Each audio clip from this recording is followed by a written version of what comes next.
1858 to 1947, the British Raj, rule of the British Crown, stretched across almost the entire Indian subcontinent. British India and the princely states together formed what was known simply as India under Crown rule. After the revolt of 1857 shook the foundations of British power, the East India Company's rule ended. Through Queen Victoria's proclamation, the Crown assumed direct control over India. The British revamped the Indian Army, favoring loyal communities like Sikhs and Gurkhas. Princes and landlords who supported the British were rewarded, while regions that rebelled faced punishment. Social reforms slowed as the British feared disturbing Indian traditions. The late 19th century saw a vast expansion of railways, canals, bridges, and telegraphs. India was linked more tightly to Britain's economy, funded largely by Indian taxpayers. But rapid change brought suffering. Export-driven agriculture harmed small farmers, while devastating famines struck the land. These tragedies led to the creation of the Indian Famine Codes in 1880. A new Western-educated Indian middle class emerged, hopeful yet frustrated by racial discrimination and restrictive laws like the Vernacular Press Act. Controversies like the Ilbert Bill deepened discontent. In 1885, the Indian National Congress was formed, calling for reform and criticizing British economic exploitation. Curzon's partition of Bengal in 1905 ignited the Swadeshi and boycott movements, energizing the nation. Meanwhile, rising Muslim concerns led to the formation of the All India Muslim League in 1906. Over 1 million Indian soldiers served in World War I, raising expectations of self-rule. Gandhi returned in 1915, introducing satyagraha through struggles in Champaran, Kaira, and Ahmedabad. But hopes were shattered by the Rowlatt Act and the Jallianwala Bagh massacre, a turning point that united Indians in grief and anger. In the 1920s and 30s, Gandhi led mass movements, non-cooperation, civil disobedience, and the Salt March, mobilizing millions. The Government of India Act 1935 later laid the constitutional groundwork for independence. Congress swept the 1937 elections, while the Muslim League grew stronger under Jinnah, warning of Muslim political marginalization. World War II revived nationalist tensions. Congress launched the Quit India movement, while Subhash Chandra Bose formed the Indian National Army to fight with Axis support. Indian National Army trials, naval mutinies, and worsening communal unrest convinced Britain that its time in India was ending. In 1947, Britain withdrew. The subcontinent was partitioned into India and Pakistan, a moment of triumph shadowed by one of the largest migrations in human history. The British Raj ended, but its legacy of struggle, sacrifice, division, and unity continues to shape the destiny of the subcontinent.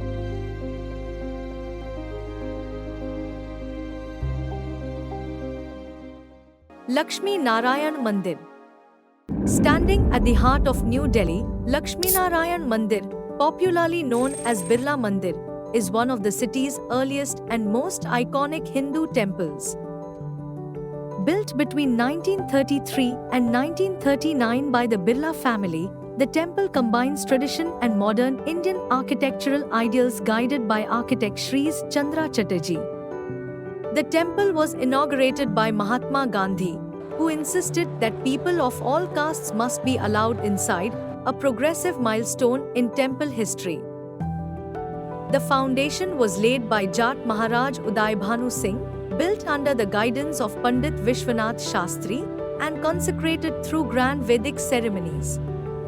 Spread across 3 hectares, the temple complex features fountains, manicured gardens, and sculptures reflecting both Hindu tradition and nationalistic ideals. The three-storied structure follows the Nagara style of temple architecture, adorned with carvings depicting scenes from the Golden Yuga. Within the sanctum reside the marble idols of Lakshmi and Narayana, intricately carved by master artisans brought from Banaras. The temple's icons were crafted from Jaipur marble, while Kota and Makrana stone were used extensively throughout the complex, showcasing exceptional craftsmanship.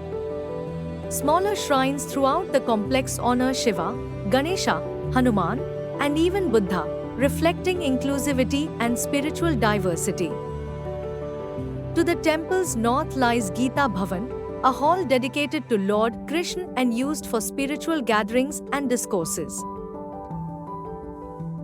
The complex includes artistic landscapes and cascading waterfalls, adding a serene natural charm to the sacred environment. Today, Birla Mandir stands as a major attraction of Delhi, especially during Janmashtami and Diwali, when thousands of devotees gather in celebration. A landmark of faith, art, and inclusiveness, Lakshminarayan Mandir continues to shine as the first great Hindu temple of modern Delhi. St. James Church.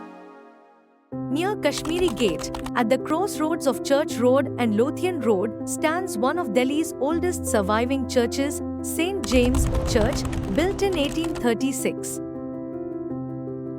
Designed in Renaissance Revival style by Major Robert Smith, the church follows a cruciform plan crowned by a striking octagonal dome resembling the famed Florence Cathedral. The church was commissioned by James Skinner, the legendary Anglo-Indian military officer, who built it entirely at his own expense of 95,000 rupees. Construction began in 1826 and took a decade to complete. Before the Cathedral Church of the Redemption was completed in 1931, this was the official church of the Viceroy of India, the spiritual center of the colonial administration in Delhi.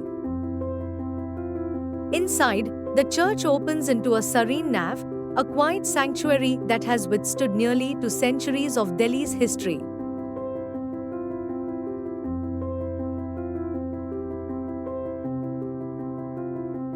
St. James Church is adorned with original European stained glass windows portraying the crucifixion, the ascension, and the resurrection of Christ.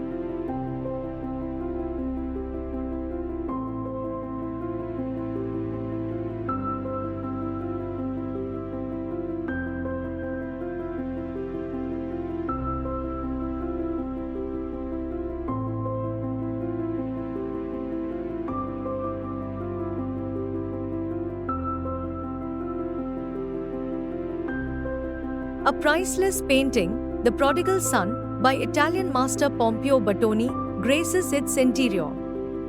A processional cross gifted by Edward Wood and a rare pipe organ donated in 1899 by Ralph T. Coe enriches the church's historical legacy.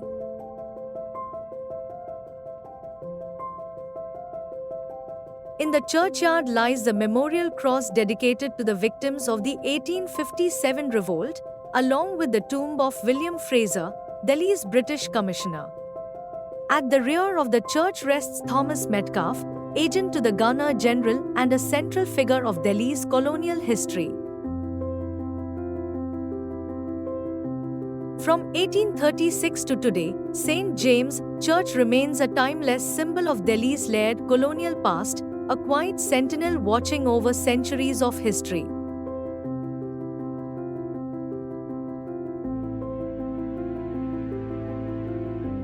India Gate. Standing at the eastern end of Kartavya Park, India Gate is one of the largest war memorials in India, a tribute to the thousands who laid down their lives in World War I and the Third Anglo-Afghan War. Designed by Sir Edwin Lutyens, India Gate recalls the triumphal arches of ancient Rome. Its stones bear the names of 13,300 soldiers, part of the 74,187 who died between 1914 and 1921. In 1921, the Duke of Connaught laid the foundation stone of the All India War Memorial, part of the Imperial War Graves Commission's work to honor the fallen. A decade later, in 1931, Viceroy Lord Irwin inaugurated India Gate, a monument built to embody sacrifice, heroism, and service. The 138-foot-tall arch stands in a vast hexagonal complex, a creative reworking of the Arc de Triomphe, adapted to the Indian landscape and spirit. East of the gate stands the sandstone canopy, once the site of a controversial imperial statue. The George V statue, installed in 1936, became a target during the freedom struggle. After decades of protest, it was removed in 1968 and shifted to Coronation Park. In 2022, the canopy was reborn as a national symbol with the installation of a grand statue of Subhash Chandra Bose, unveiled on Parakram Divas. After the 1971 Bangladesh Liberation War, Amar Jawan Jyoti, the flame of the immortal soldier, was installed beneath India Gate, inaugurated on Republic Day 1972. In 2019, the National War Memorial was completed in the Sea Hexagon, honoring soldiers of independent India. In 2022, its flame was merged with the Amar Jawan Jyoti. Every Republic Day begins here, with the Prime Minister's tribute to the nation's martyrs.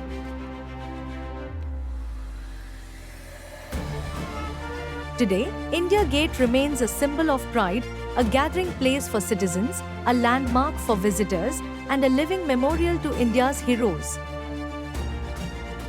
A timeless monument where architecture, memory, sacrifice, and history come together to tell the story of India. We hope you all liked this 16th episode of Historical Monuments of Delhi. Stay tuned for the next episode. Your friend Ravindra Kumar Gupta, RKG.